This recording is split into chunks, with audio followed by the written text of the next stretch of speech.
leader of opposition Comrade Joel Senyonyi ne Secretary General bagende babulire bulungi nti balina kubeera ba officers b'amateeka ba respecting amateeka tuyiteyo bulungi nga tewali afunye buzibu.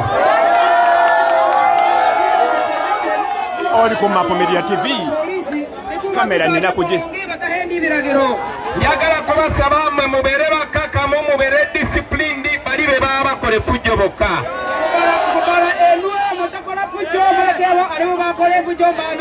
Njagala mukimanye nti buli wa poliisi akole fujjo mu abakamera njagala mubeere ku kamera zammwe muba profiling buli Map Media TV kabwejumbira Charles Mpanga ku kamera.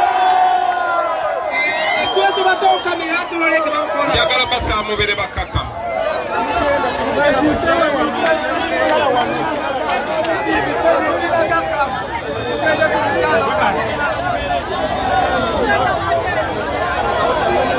Oli ku Map Media TV tweyongedde tuli ne leader of opposition ate ne Davis Rubongo tusobole okuyingira wali okwogera ne poliisi. Poliisi yatusazizaamu okugenda ku radio. Simanyi tebannafulumya kiwandiiko naye ebifuluma bwe bityo bwe biri.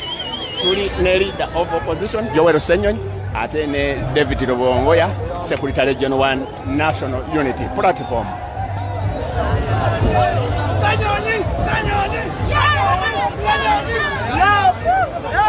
Oli ku Map Media TV nga bulijjo ate bwe mbeera ku mother eya Facebook mumanya nti mba mu action. Mulitya kutusonyiwa bali ku YouTube essaawa zino siriiko nvuddeko ku YouTube ne ku Facebook kwe muli nnyo mubeereeko. Tuli ne Chairman Nyanzi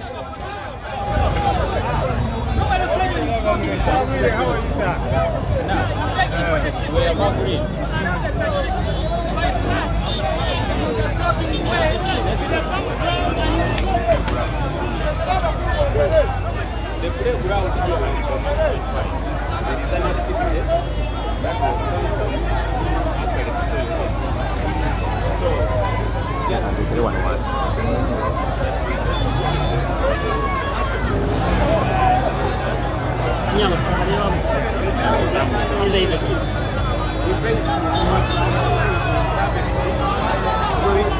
Development radio,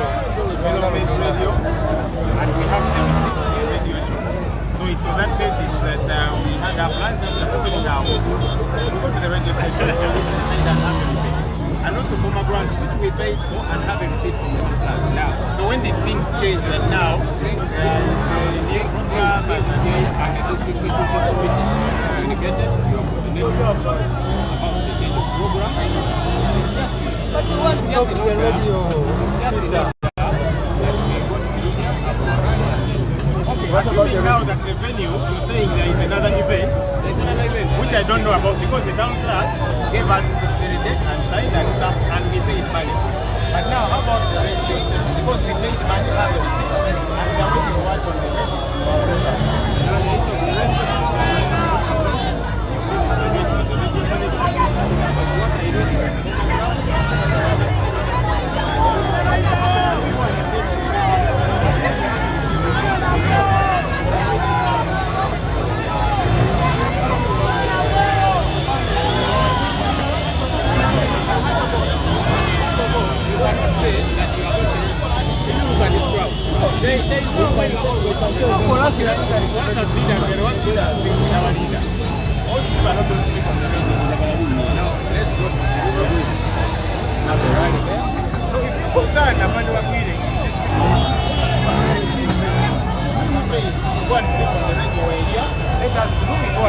The radio management also says no. But we have a receipt. And we paid money. We paid.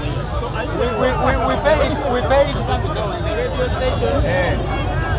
So that's correctly that they are not aware you are being paid. But how can they say that when we pay? So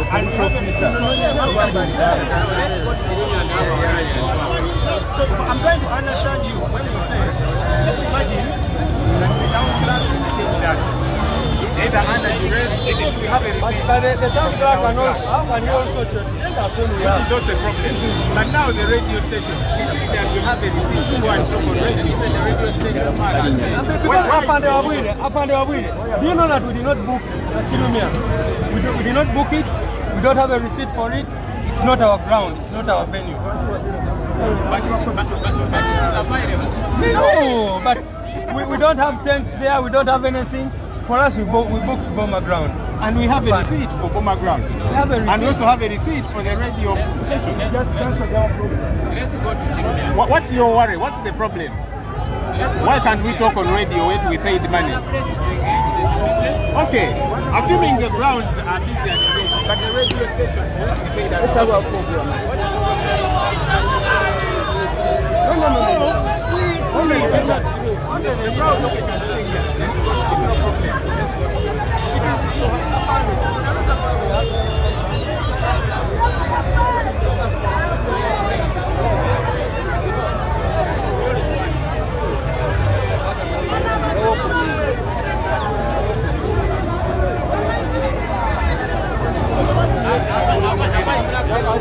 I found a way.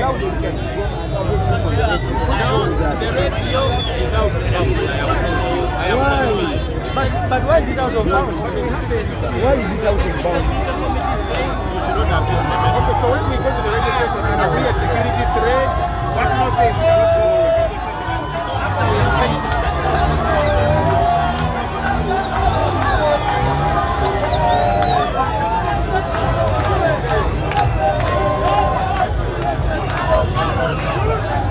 Oli ku Map Media TV zikakebe zikasepiki zikajambia zonna ziri ku Lwakyagulanyi zikakebe zikasepiki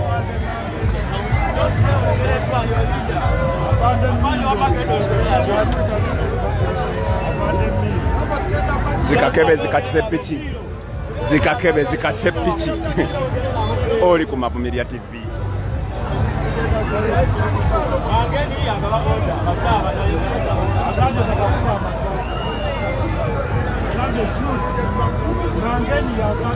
Eka lwaki oyagala mutukuba amasasi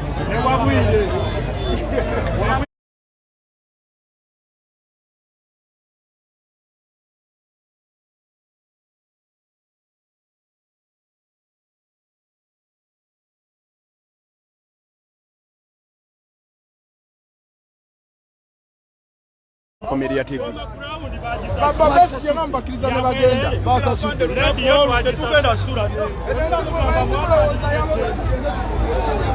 Afande Wabwire yakulidde wano. Bwenkola Zoom mumanyi ekyokola. Ebyo wamu sijja kwogera.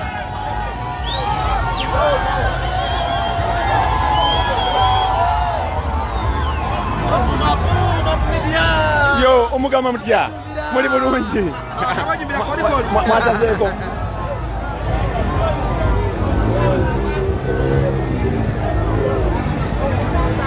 oli ku Map Media TV.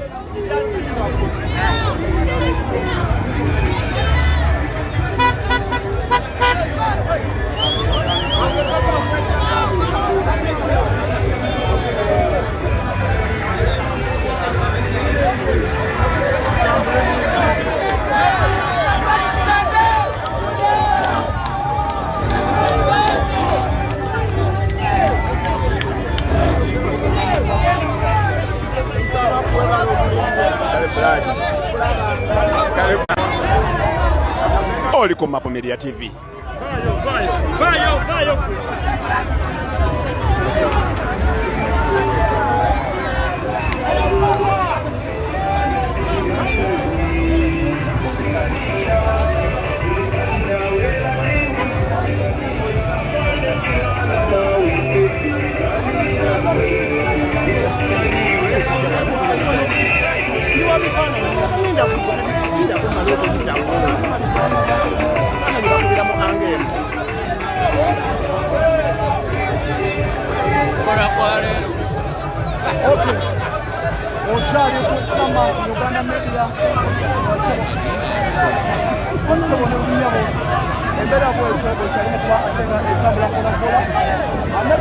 Yes, oli ku Map Media TV, Facebook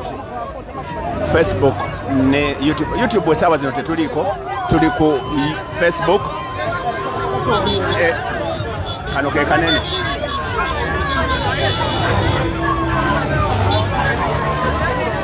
abantu side eri banji eri okusukka wali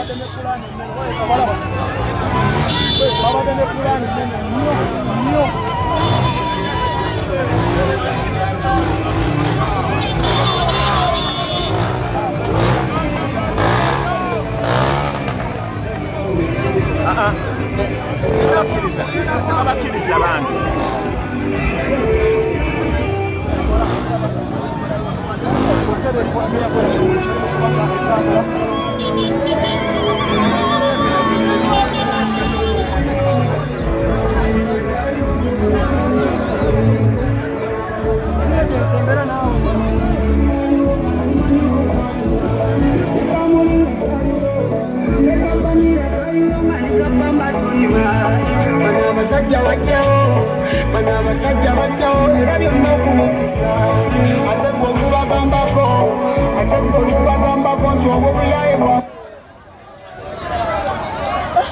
Yes, katuwulirize President kyagamba.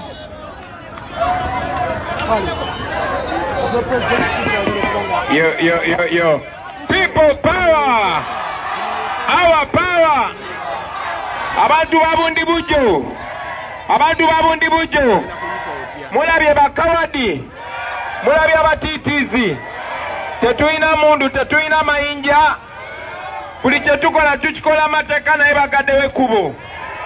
Naye message ngibawadde, namwe message mugitwalire abaana abali mu tawuni. Eno message tugenda gitwala Uganda yonna, mugitambuze mu buli style yonna. Ku ssaawa entuufu mukole ekintu ekituufu. Mukitegedde? Baasi.